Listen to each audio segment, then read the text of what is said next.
to the Galbank Archives. May I see your credentials, please? Just one moment while I verify. Space. The final frontier. Well, almost. These are the voyages of a right-wing man, shaped like a potato with eyebrows playing Starfield. His mission? To explore bug-filled worlds. To seek out no new life or new experiences. And to cope as no man has coped before. All the immersive things that I can get involved with, all the fights, all the relationships, all the people I meet, all the places I go. I'm so excited to go there. And you know, I love nothing more than, with all of that laid out in front of me, I love nothing more than to be dragged out at every fucking conceivable opportunity so you can fucking current day us. Sorry, did you want to get immersed in our world? Yeah, well, guess what? Fucking pronouns! Fucking gender ambiguity! Fucking current day Californian shit! Hello, spacefarers, and welcome to your first mission in a vast field of stars. I'm Brigitte Empire, captain of the generation ship the USS Telegraph, the only ship in this sector that somehow made it all the way to the far reaches of the galaxy without a single ounce of the social progress that has been made back on Earth since the beginning of the 20th century. That's right, as far as we're concerned, in space, no one can hear your pronouns. Speaking of pronouns, have you guys heard of that Earth game, Starfield? The one made by the studio behind such smash hits as Fallout 76 and Elder Scrolls Arena? What, Skyrim? Never heard of it. We don't have skies out here, sunshine. You want skies? You can go back to Earth with all the trans people and diversity. Ugh. Anyway, don't like it. There's the fucking door. The airlock door. Anyway, in that Earth game, Starfield, it turns out that when you're building your character to play in the vast reaches of space, it asks you to choose your pronouns. That's ridiculous, right? Look, I mean, how is any man supposed to know where he stands in society when someone can change pronouns on a whim? Wait, what's that? You prefer to be called he? Look at this fucking XJW, demanding we use his preferred pronouns. I bet he has he, him in his bio. Maybe Z should go play Starfield since Z's so sensitive. Oh, hold on. It's my space phone. Okay, that'll be my bosses at the Daily Telegraph calling to tell me to drop the kayfabe, but hold on then.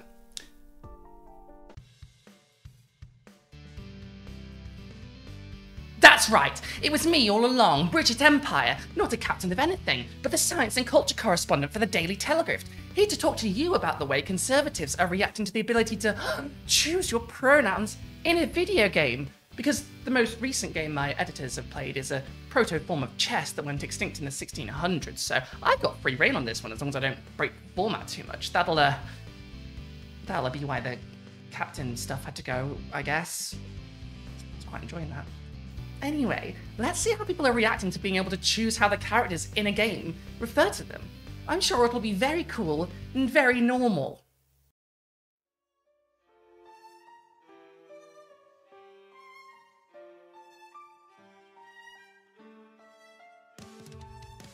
Fastest refund I've ever done in my life. Friends told me to avoid it because of the current day stuff. No one is talking about it. I have yet to see a review mention it. Stupid pronouns and character creation. I can tell that diversity hires have damaged the game.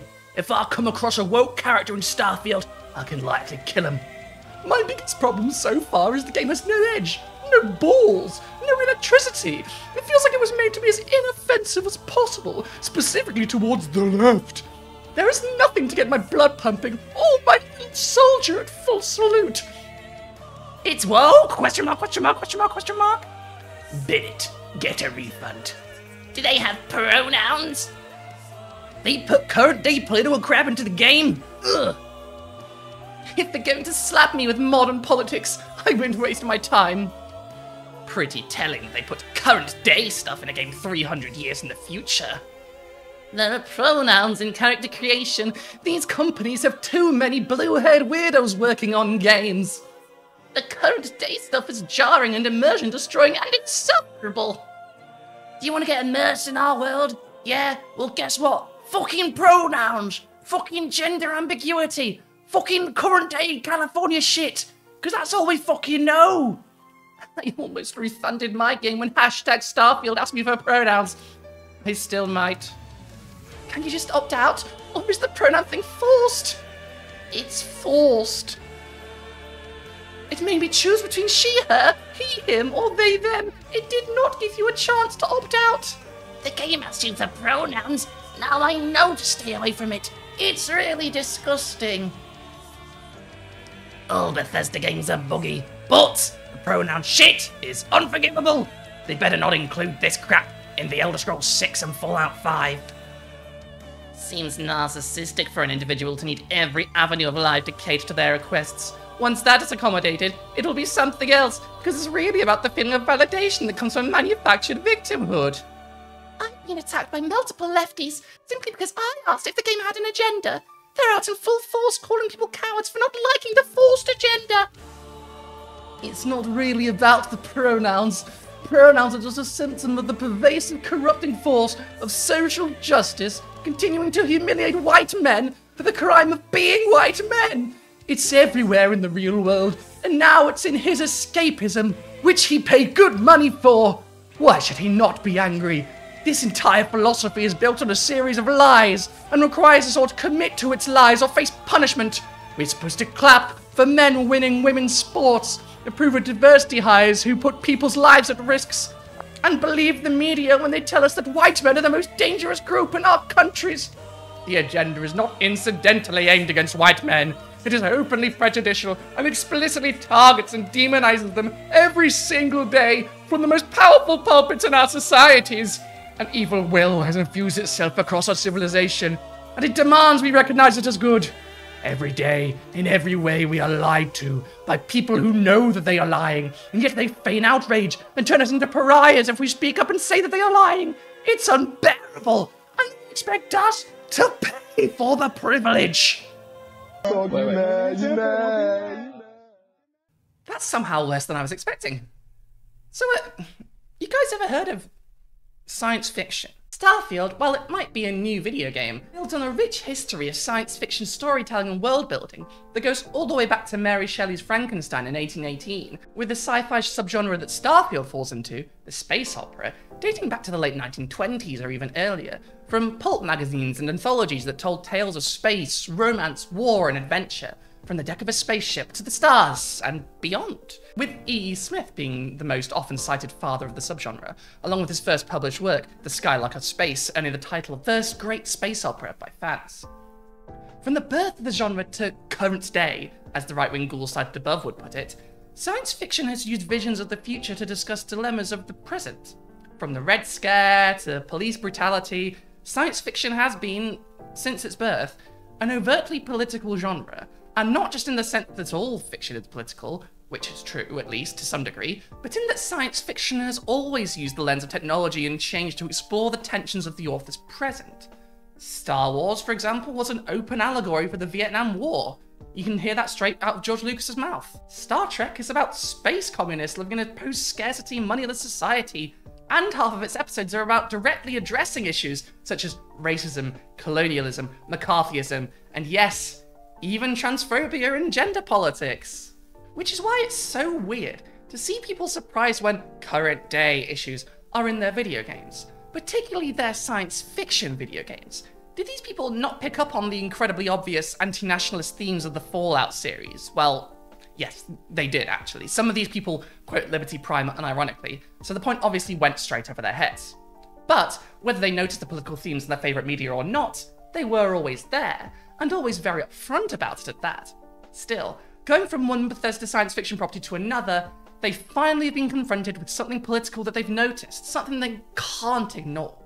Finally, engagement with the genre they claim to love. Right?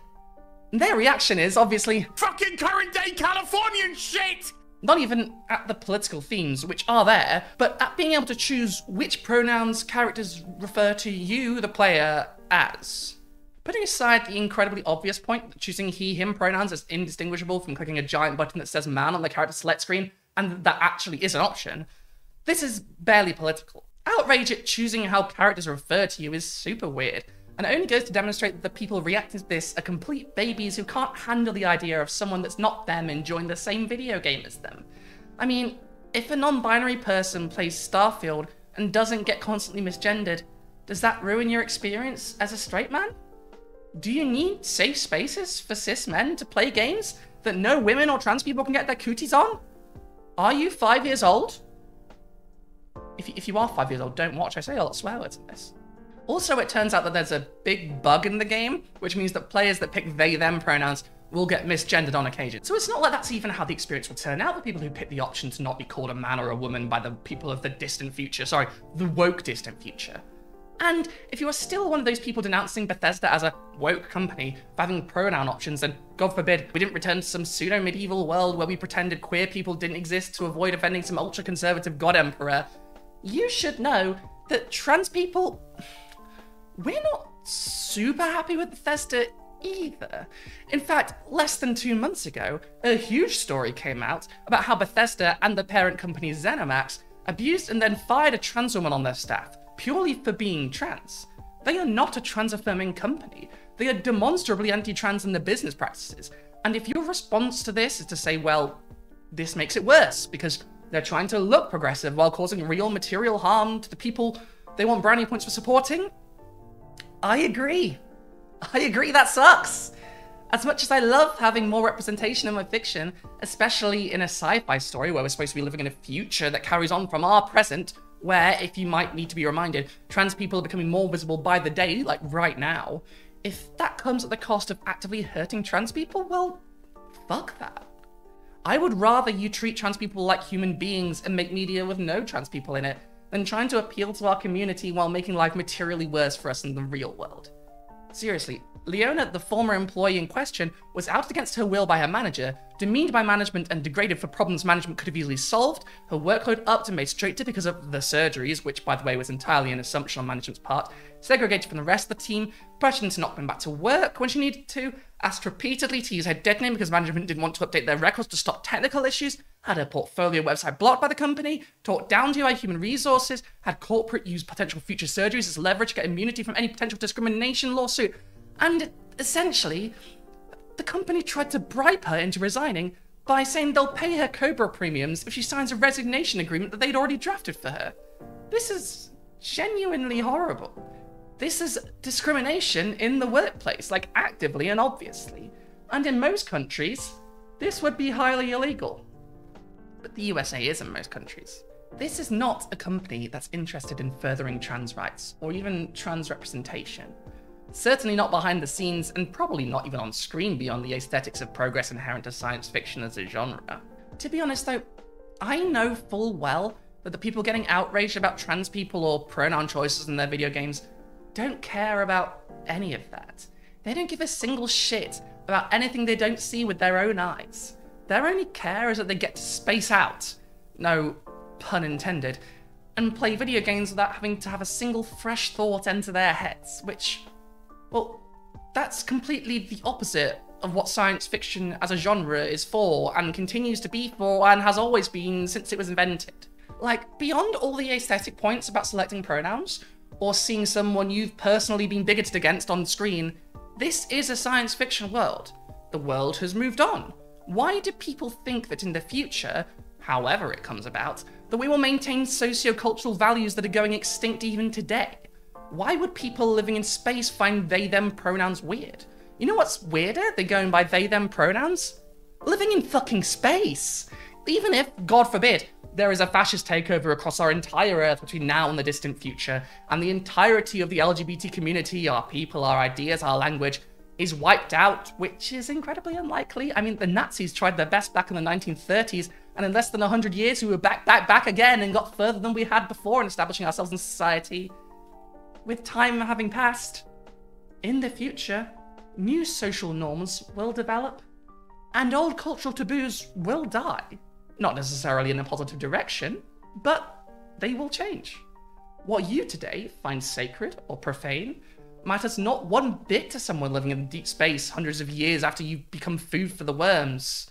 In the Hugo Award-winning novel Ancillary Justice and its follow-ups, And Lecky writes a science fiction world where everyone is referred to by the pronouns she and her.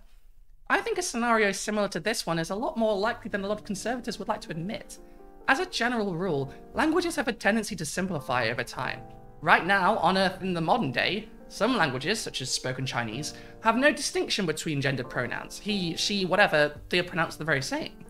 As society moves on from our mid-century nuclear family norms and our obsession with dividing our society into breadwinners and domestic servants based on accidents of birth dies, our reasons for having a clear, hard distinction in our language when we refer to men or women becomes less important.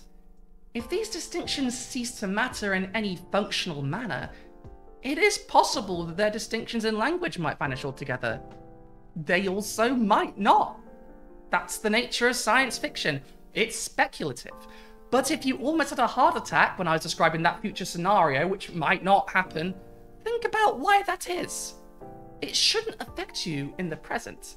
And it will only happen if the people in your position in the future wish it to. If future generations change their language to suit the world as it exists for them. In that way, there are a million other ways it could go. Your opinions are, and mine too are, but a matter of history for them. They've got space to explore. They don't care what their great-grandfather from Bumfucksville, Ohio would think about the fact that they go by they-them pronouns. So why not just enjoy your little space adventure? Why does it ruin your suspension of disbelief that non-binary pronouns might continue to be used in the future? But it doesn't ruin your suspension of disbelief to be consistently running into game-breaking bugs, 20-minute loading screens, or games that were in development for a decade that somehow still run worse than some indie game made by a guy in his basement in 6 months. Think about it. Why let a little thing like a pronoun stop you from exploring the stars? What should actually be stopping you is the fact that it costs fucking $60 in this economy, and it's not even on PS4. Ugh, this political correctness gone too far. How dare Bethesda make a game I personally cannot play just because I can't afford it and because I don't have an Xbox? Well, I guess it turns out that the chuds are right. Video games these days, they're literally unplayable. For me, I mean. Because I don't have the right console. Or PC. You hate to see it. I guess I'll just sit here and hope that one day I can afford a PC whose charger port isn't broken. And then I can run games just north of the performance capacity of Civilization 5 for once in my life. Until then, pray for me. For the future is godless and full of pronouns. And thanks for watching. Hey everyone, thank you for watching this from Earth. And a special thank you if you're watching this from space. How's the view up there? And what are your preferred pronouns? And can I please have money to buy Starfield? Anyway, if you're still here, then thank you so much for watching, and especially thank you to all my patrons and those of you who donate to me on either Ko-fi or PayPal at BRIGITTEEMPIRE or Catherine Strickson at CATHERINESTRICKSON@gmail.com, respectively.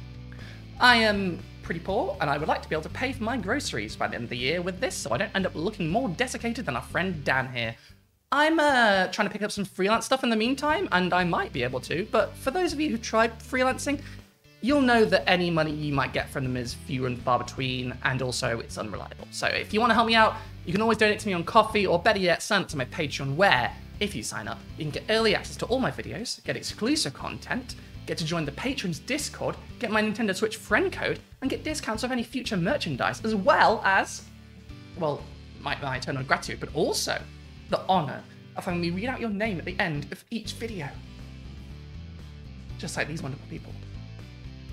Jay Peterson, Courtney Burmack, Sleepy Slug, Philippa Tabraga, Belligerent Kitten, Apostrophe Hyphen, Soma Piglet, Meredith Matthews, 4IS, Artie Wolf, Hayden Gaylor, Greg Noble, No Kings, Only Fools, Deanna McMillan, Caroline Regalado, Alexandra Lilly, Howard Lott, Lara Van Loon, Scarjan, and Joey Cobalt.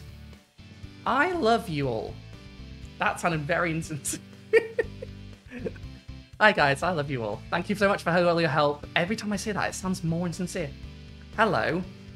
I am very grateful to you. This is my sincere voice. I swear to fucking God. I am super grateful. I don't know why my voice isn't working. Anyway, it means the world to me. And until my voice works enough to show my gratitude, see you next time.